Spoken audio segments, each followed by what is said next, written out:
Video kali ini saya bersama seorang perempuan Papua yang luar biasa, perempuan Papua hebat, Kakak Evi Numberi. Iya, selamat sore Elko. Iya, guys, sejak institusi kejaksaan berada di tanah Papua, belum pernah ada perempuan yang menjabat sebagai kepala kejaksaan negeri. Dan Kakak Evi adalah perempuan pertama yang menjabat sebagai kepala kejaksaan negeri dan saat ini ditugaskan di Biak Numfor sebagai kepala kejaksaan negeri Biak.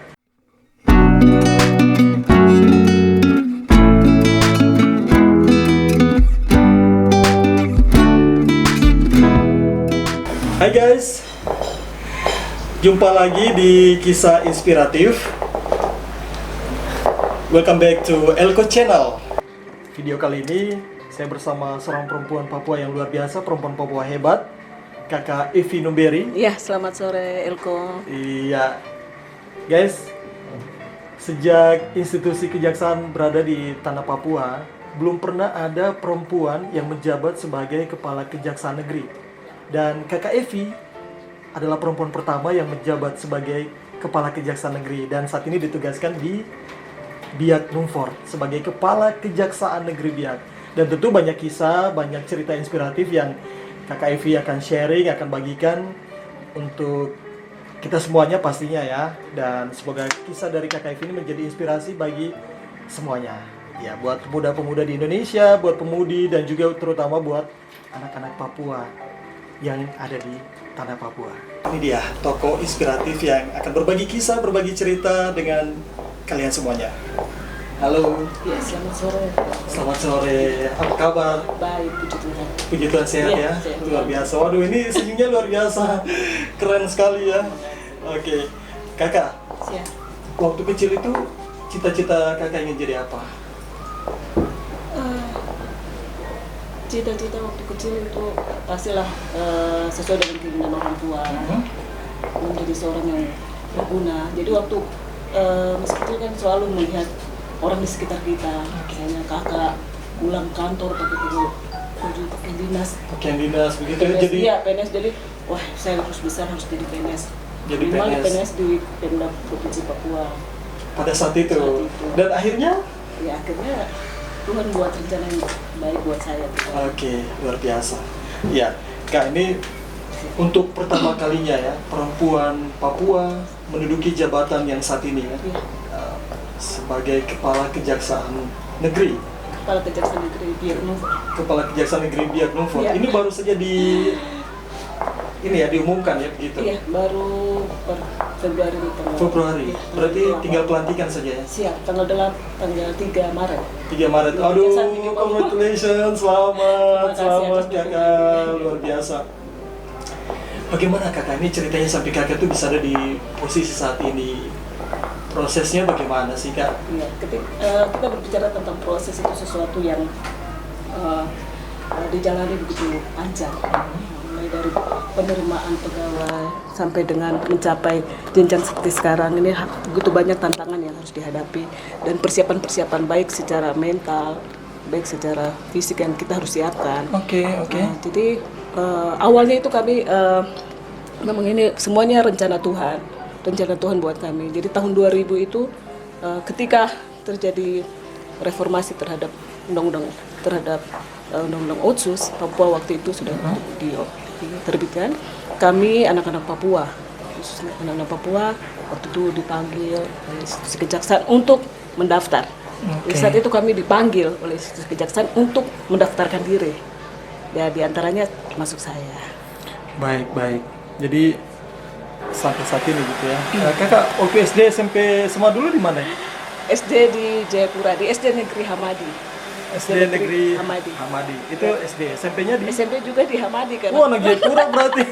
Karena rumah di Hamadi, jadi orang tua inginkan yang terbaik, jadi dekat orang Oke. tua ya. SD SMP di Jayapura. SMA di mana? SMA Negeri 2. SMA Negeri 2 Jayapura. Halo semua anak-anak SMA Negeri 2. Semanda, alumni. angkatan 94. Semanda, angkatan 94 Iya, ya. angkatan 94. Oke. Jangan lupa kasih dukungannya luar biasa buat Mohon doanya. alumni. Oke, terus kuliahnya di Kuliah S1 di Uncen. S1 di 94, ya. Uncen. Oke. S1 Uncen, kemudian S2 S2 waktu kami mendapat beasiswa dari Kejaksaan, jadi di Unhas. Unhas ya. Halo alumni Unhas. Oke. Jangan lupa kasih dukungan juga ya alumni Unhas. S3-nya di S3 juga di Unhas. Wow, luar biasa. Jadi S1 hukum, S2 hukum, S3-nya juga hukum. Iya, Fakultas Hukum. Jadi linear ini ya. Siap. Iya, luar biasa. Nah, kemudian Kak ini dari kisah SD, SMP sampai mengenyam pendidikan di S3 ini apa hal yang sangat berkesan dan mungkin apa ya kalau boleh dibilang mungkin momen apa unforgettable moment atau momen yang tidak bisa terlupakan seumur hidup. Iya, hal yang berkesan ketika saya menempuh pendidikan sampai dengan pendidikan sekarang S3 pada saat itu, yaitu ketika saya berada di luar orang-orang yang saya tidak kenal. Oke, jadi orang-orang asing begitu? Iya, asing bagi saya karena saya menganggap bahwa kok tidak ada orang lain, orang Papua yang ada di kelas kami. Kelas kami khususnya di kelas kerjasama kejaksaan. Oke. Iya. Jadi pada saat itu memang kakak sendiri orang Papua, Iya. ya? Perempuan Papua Iya, sendiri. perempuan Papua. Oke. Jadi hal yang sangat berkesan ketika saya berusaha untuk bagaimana beradaptasi dengan teman-teman dan orang di sekitar saya ataupun lingkungan di sekitar saya. Iya. Itu berarti pengalaman baru buat kakak ya? Pengalaman, tapi saya percaya bahwa ada dukungan doa dari orang tua, saudara-saudara, suami dan keluarga besar khususnya Nah, ini pada bagus, ini saya. luar biasa. Ceritanya semakin menarik berarti ya. Oke, kakak kalau boleh tahu apa sebenarnya tujuan terbesar kakak dalam hidup sih? Menjadi orang yang berguna. Menjadi orang yang Iya, berguna. dan bermanfaat, memberikan kemanfaatan bagi Bagi orang lain. nusa dan bangsa. Hormat gerakan. Oke, nah ini semakin kesini semakin menarik kak. Kemudian itu tujuan hidup kakak ya. Iya. Apa tujuan yang belum tercapai dalam hidup? Yang ingin kakak capai? Ingin saya capai itu memberikan hal yang terbaik. Ketika orang lain mengatakan belum baik, saya akan berusaha menjadi yang terbaik. Oke, luar biasa. Kakak ini kan sebuah tanggung jawab yang luar biasa ya. Sebagai Kepala Kejaksaan Negeri Biak Numfor. Nah ini tanggung jawabnya semakin besar nih. Ini gimana sih kak? What next gitu? Apa langkah selanjutnya yang kakak ingin buat? Saya pasti akan bekerja sama dengan para penegak hukum lainnya di sana atau stakeholder yang berhubungan dengan penegakan hukum dalam mewujudkan penegakan hukum yang berkeadilan, memberikan kemanfaatan, kepastian hukum bagi masyarakat di sekitar Kota Biak maupun sampai dengan Kabupaten Supiore karena wilayah hukum Kejaksaan Negeri Biak Numfor sampai dengan Supiore. Kabupaten Supiore. Oke, berarti dekat sama Manokwari berarti. Oke, kak ini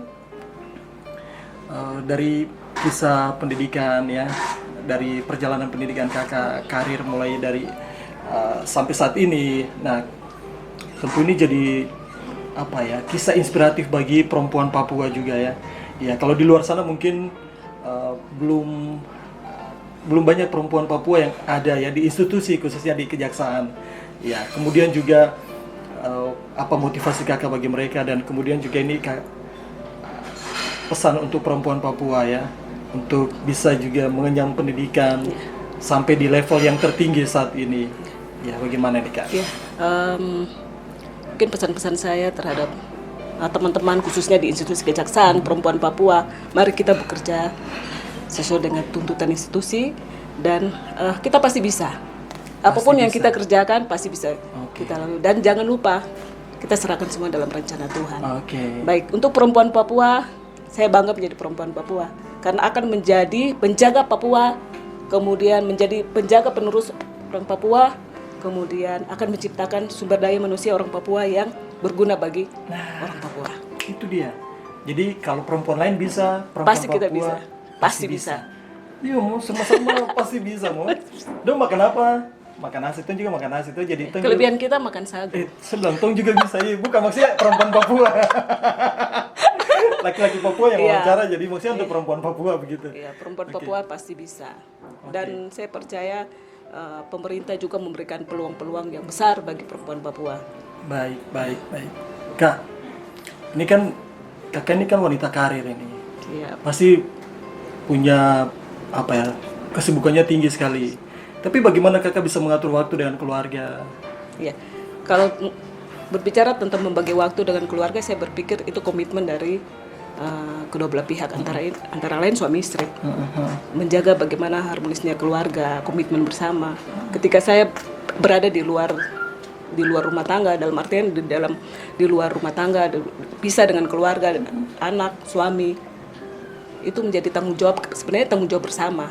Jadi ada komitmen dari pasangan suami istri bahwa untuk mencapai sesuatu yang baik untuk keluarga, mari kita menjaga komitmen bersama. Jadi suksesnya kakak ini ada dukungan keluarga yang luar biasa untuk kakak. Dukungan baik keluarga inti yaitu suami dan anak-anak, dan kemudian keluarga besar ada orang tua. Baik. Saya terima kasih untuk orang tua saya yang nanti tanggal 28 akan berusia yang ke-90. Luar biasa ya.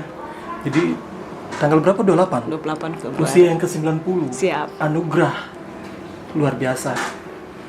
Kak, berarti menyimak kisahnya kakak ini berarti luar biasa. Apa sih moto dalam kakak punya hidup, dan apa yang selalu memotivasi kakak secara pribadi sehingga kakak tuh terus fight dan terus maju untuk jadi seperti saat ini? Terima kasih. Latar belakang dari keluarga, bapak seorang rohaniawan, pendeta. Oke. Maka moto hidup saya, hanya dekat Allah saja saya tenang. Hanya dekat Allah saja aku tenang. Saya tenang. Daripadanya lah keselamatanku. Amin. Oke. Itu ya yang selalu jadi pegangan ya. Pegangan bahwa segala sesuatu yang terjadi dalam kehidupan saya pribadi maupun semua orang atau manusia sekalipun itu hanya ada karena kehendak dan rencana Tuhan. Oke. Kak, berarti saat ini kakak anaknya berapa? Ini harusnya saya tanya di awal tadi ya.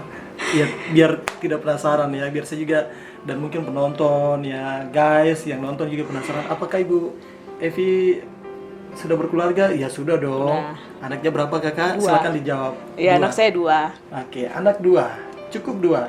Bukan. Kalau Tuhan kasih ya bisa. Oke, keluarga berencana coy. Oke. Kak Evi berapa bersaudara? Kami 8 bersaudara dan 8 saya anak bersaudara. ke-8. Oke, anak bungsu berarti ya? Iya, pasti paling dapat sayang Kak Pe. Pastinya begitu. Anak mami? Ya, Tidak? Tidak. Anak papi berarti? Tidak juga. Oh, tidak juga. Kalau yang anak papi bukan saya juga ya, bukan kameramen juga ya, kita anak mami sama-sama. Kak Evi, ini kan posisi ada di saat ini kan sebagai Kepala Kejaksaan Negeri Biak Numfor itu kan tugas yang apa ya, istilahnya naik tingkat, naik level lagi, berarti tugas yang semakin berat dan tanggung jawab yang semakin berat pula. Iya. Nah ini bagaimana nih kakak? Maksudnya, bagaimana ya? Kakak punya perasaan bagaimana ini kan? Apakah dijadikan sebagai sebuah beban ataukah Tuhan sudah kasih saya tanggung jawab ini, berarti saya harus eksekusi dengan rapi, dengan baik. Iya. Dengannya ada tanggung jawab yang diberikan selaku Kepala Kejaksaan Negeri Biak Numfor, walaupun nanti, maaf tanggal 3 baru saya dilantik. Oke, tanggal 3 besok, 3 Maret. 3 ya, Maret, 3 Maret di Kejaksaan 2021.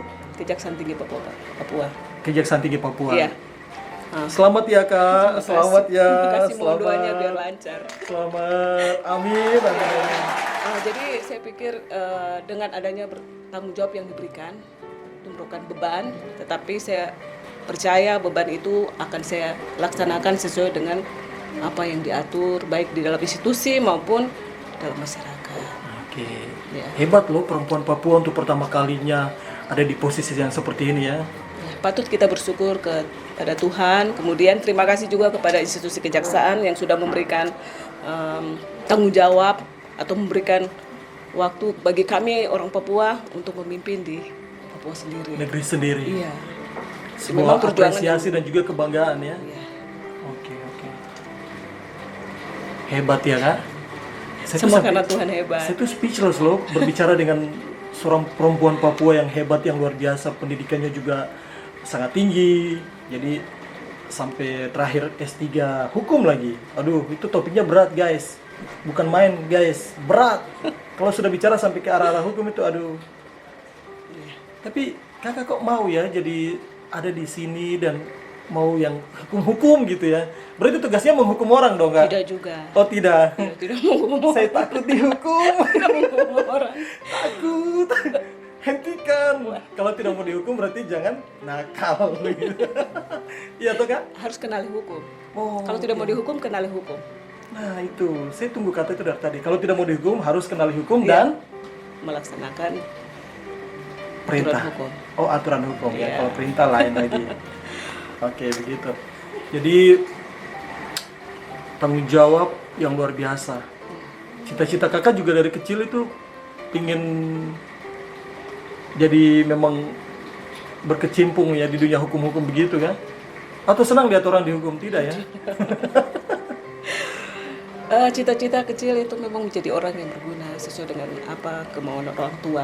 Oke. Sesuai- Jadi berarti orang tua yang suruh kakak jadi? Tidak juga. Oh tidak, habis belum sesuai dengan Tidak. keinginan orang tua. Keinginan orang tua, anak-anak menjadi seorang yang berhasil. Oke. Dari 8 bersaudara ini semuanya berhasil. Iya. Luar biasa. Berarti ada doa orang tua yang luar biasa, ada pendidikan yang luar biasa, Kasih kemudian juga ada dukungan. dukungan, ada perhatian, ada kasih sayang. Suka ya Bapak Vikaris ini. Iya, terus? Jadi ketika saya, karena saya anak ke-8, melihat kakak yang sudah bekerja pulang, kayaknya hebat sekali. Ketika pulang kemudian setiap bulannya datang memberikan orang tua uang, kami adik-adik diberikan uang. Wah kalau begitu besar saya juga ingin menjadi seorang yang seperti kakak. Oke. Tapi rencana Tuhan kemudian Tuhan membawa saya ke lingkungan penegakan hukum. Penegakan hukum. Iya. Dan akhirnya kakak menikmati. Saya menikmati dan menjalani semua proses yang Oke. Tuhan berikan. Flow gitu Iya, ya, mengalir, ya. Oke. Padahal kalau saya pikir kan kalau sekolah hukum itu berat ya. Kan harus belajar hukum, harus baca hukum, baca undang-undang. Aduh, pusing. Tapi dibuat enjoy aja ya Kak? Iya. Dari mana kita mengatakan bahwa itu berat kalau kita tidak pernah masuk dalam hal yang harus ditempa, mengatakan itu berat. Tapi ketika kita lalui semua selesai. Oke. Jadi cuma bisa dihitung jari Bisa kalau dihitung jari. perempuan Papua yang ada di institusi kejaksaan. Dan luar biasa Kak. Dan saya juga mengucap terima kasih ke institusi kejaksaan yang sudah memberikan Kepercayaan. kesempatan kepada saya untuk mendapat beasiswa mengikuti jenjang pendidikan S2 sampai dengan S3 kan saya. Nah, berarti Kak Evi terbaik dong bisa dapat beasiswa. Aduh, luar biasa. TOPBGT, top banget, mantap. Tuhan baik. Tuhan baik. Semua itu karena kemurahan Tuhan, guys. Amin. Karena kebaikan Tuhan, Iya. bukan karena Kak Evi itu hebat. Tidak. Bukan karena Kak Evi jago, bukan. Tapi karena kemurahan Tuhan saja. Oke. Kak Evi, apa yang ingin Kak Evi sampaikan buat perempuan Papua? Perempuan Papua dan juga generasi muda Papua. Ya, untuk perempuan Papua kita pasti bisa. Tidak ada kata bahwa karena kita budaya kita kan patrilineal, laki-laki yang tidak. Kita perempuan Papua pasti bisa karena kita menciptakan generasi Papua menjaga kultur budaya kita, perempuan Papua yang menjaga tanah Papua. Perempuan Papua bagaikan tanah bagi generasinya, bagi orang Papua. Jadi pasti kita bisa dan apapun tantangan mari kita hadapi, kemudian kita serahkan sama Tuhan, pasti Tuhan akan bertindak. Iya. Kak Evi jadi contoh yang baik untuk kami, terutama generasi muda Papua dan anak-anak muda Papua dimanapun yang sedang menonton video ini. Kak Evi sudah kasih contoh yang baik. Ya, jadi mulai sekarang tidak ada lagi alasan kalau bilang aduh saya punya keterbatasan ini, mungkin pendidikan saya cuma begini. Tidak ada alasan. Kalau Kak Evi bisa buktikan sampai di posisi saat ini perempuan Papua pertama yang menduduki jabatan sebagai Kepala Kejaksaan Negeri Biak Numfor, itu artinya semuanya pasti bisa. Asal mau berusaha guys. Jangan cuma mau bermimpi terus Tuntara mau berusaha, Iya. itu tidak bisa ya kan? Iya. Kan sama Kak Evi kan tidak mungkin hanya menghel-menghel toh. Tidak mungkin tidur bangun langsung jadi Kepala Kejaksaan Negeri Biak. Tapi ada sebuah usaha yang luar biasa. Usaha. Kemudian kita juga harus jaga diri. Jaga diri. Jaga diri dari berbagai tantangan, terutama buat yang para penegak hukum. Jaga diri. Hati-hati. Karena banyak tantangan, godaan dari mana Contohnya? saja. Dalam hal penanganan perkara, banyak sekali perkara. hal-hal yang membuat kita tidak bekerja semaksimal. Oke. Jadi kuncinya itu harus takut Tuhan ya. Ya, takut Tuhan. Kalau kita takut Tuhan, maka Tuhan akan menghindarkan dari segala hal. That's the point. Takut Tuhan. Berarti semuanya beres. Amin. Amin. Ada amin guys. Amin guys. Kameramen Uguna ada amin. Iya. Kameramen juga orang hukum itu yang pengen kamera. Nggak apa-apa ya, kita promosi juga sekalian. Ya, Kak, lanjut nih Kak. Bagaimana ya melihat kondisi anak-anak remaja Papua, apalagi anak-anak muda ya yang saat ini mungkin asik di luar sana, mungkin masih banyak yang terlibat dengan narkoba, dengan miras, dengan hal-hal negatif lainnya. Nah, ini bagaimana nih Kakak? Iya. Ketika kita melihat mereka, ya pasti kita tidak bisa menggunakan cara kekerasan. Kita akan melakukan pencegahan-pencegahan dan untuk memulihkan kondisi mereka. Dan untuk para pemuda atau generasi muda yang sekarang sudah terlanjur masuk dalam lingkup miras, narkoba, ayo kita tinggalkan untuk kita membangun masa depan kita yang lebih baik. Masa depan kita yang lebih baik. Kalau bukan kita, siapa yang dapat merubah hidup kita? Kedua, kepada orang tua ya, harus merangkul mereka kembali.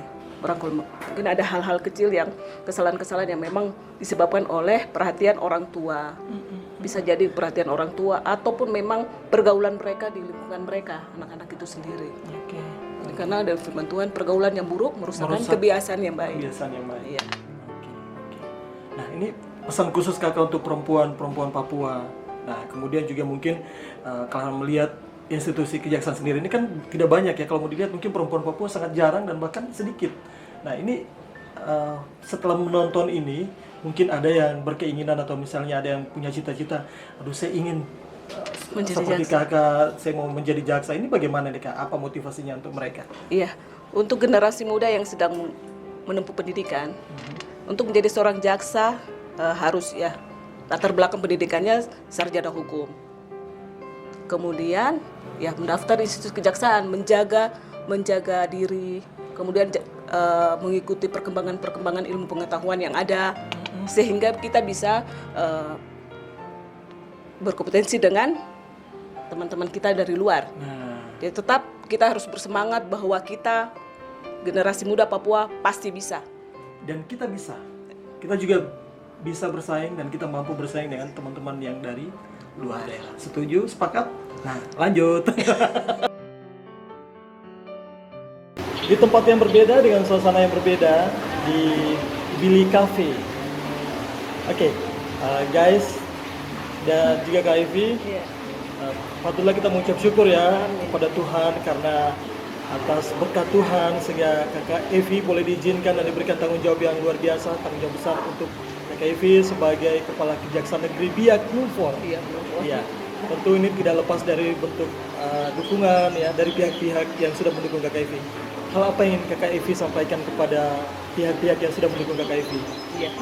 Pada kesempatan ini saya mengucapkan terima kasih atas dukungan dari pemerintah daerah, baik pemerintah daerah Provinsi Papua maupun Provinsi Papua Barat, ya. Dan ada beberapa kepala kejaksaan tinggi Papua Barat yang selalu mendukung kami anak-anak Papua yang berada di lingkungan Kejaksaan Tinggi Papua Barat. Saya juga mengucapkan terima kasih kepada Jaksa Agung Republik Indonesia yang sudah memberikan kesempatan kepada kami khususnya anak-anak Papua.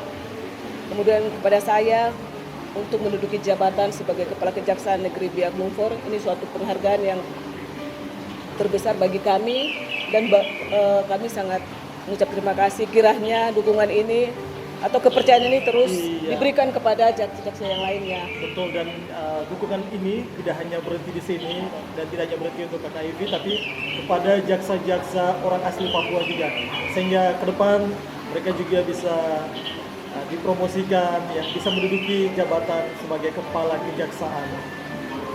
Saya juga kesempatan ini mengucapkan terima kasih yang sebesar-besarnya kepada orang tua yang sudah mendukung saya, yang selalu memberikan motivasi-motivasi, support, ya, dukungan doa, semangat, dan kepada suami yang selalu setia memberikan dukungan yang sangat berarti bagi saya dan anak-anak, terutama anak-anak yang selalu berdoa buat saya. Walaupun saya bertugas jauh dari mereka, tapi saya percaya dukungan keluarga selalu ada buat saya. Terima kasih. Keluarga adalah yang terpenting, ya. Jadi apa ya, impartasi syukurnya itu saya berada di sini dan juga pasti Anda yang menonton ini juga pasti merasakan apa yang kita rasakan, kebahagiaan dari Kakak Evi dan tanggung jawab yang baru yang Tuhan percayakan. Nah, semoga di tempat yang baru ya kiranya kita terus mendukung Kakak Evi dan keluarga, selalu memberikan support untuk maju, semangat dan berkarya untuk negeri ini, untuk tanah Papua tercinta. Oke, Kak Evi, terima kasih banyak sudah berbagi kisah yang sangat inspirasi ya, sangat menggugah, terutama kami generasi Papua ya. Iya. Kenapa saya bilang kami? Karena saya juga bangga sebagai anak Papua yang terus ada dan memberikan impact ya. Semua kita ada untuk memberikan impact kepada semua orang dimanapun ada. Oke, Kak Evi, pesan untuk semua. Ya, pesan saya di sore hari ini bahwa kita tetap percaya kepada Tuhan, bahwa segala langkah kita diatur oleh Tuhan dan kita harus bisa berkarya terhadap apa yang kita cita-citakan atau kita impikan. Pasti kita bisa. Kalau orang lain bisa, pasti kita juga bisa. Semua itu memulai dari siapa? Diri sendiri. Diri sendiri. Kalau bukan kau, siapa lagi? Kalau bukan sekarang, kapan lagi? Ya. Oke. Kakak Evi, saya punya tantangan, challenge satu buat Kakak Evi. Kakak Evi punya lagu kesukaan apa? Lagu rohani. Iya. Hanya dekat Allah saja. Hanya dekat Allah saja. Saya tenang. Oke. Kakak menyanyi dulu sama dengan. Iya. Hanya dekat Allah saja saya tenang, daripadanya lah keselamatanku. Hanya Yesus gunung batuku, hanya Yesus kota bentengku. Saya tidak akan goyah selama-lamanya. Tiap langkahku diatur oleh Tuhan. Nah, Saya seperti percaya ketika saya dekat pada Tuhan, maka setiap langkah hidup saya akan diatur oleh Tuhan. Amin, amin. Evi, terima kasih banyak Kak Evi. Sekali lagi terima kasih dan selamat bertugas di tempat tugas yang baru. Kiranya Tuhan menyertai karir kakak sampai nanti ya paling tertinggi. Tetap rendah hati, tetap takut Tuhan, tetap menjadi berkat dimanapun kakak berada dan selalu menjadi inspirasi bagi generasi muda Papua. Dan terakhir pesan saya, kalau hari ini saya bisa menjadi orang pertama atau perempuan Papua, saya percaya akan ada perempuan-perempuan Papua lain yang akan menjadi orang pertama di instansi lain. Kalau di bidang lain sudah ada, macam di pengadilan sudah ada, tapi di bidang lain lagi. Dan saya tahu perempuan Papua pasti bisa. Pasti bisa. Oke. So, terima kasih banyak guys. Terima kasih. Saya Pati Alwarin Koibur, Elko. Saya Evi Numberi. Sampai jumpa di kisah inspiratif berikutnya. Tuhan memberkati. Amin. Bye.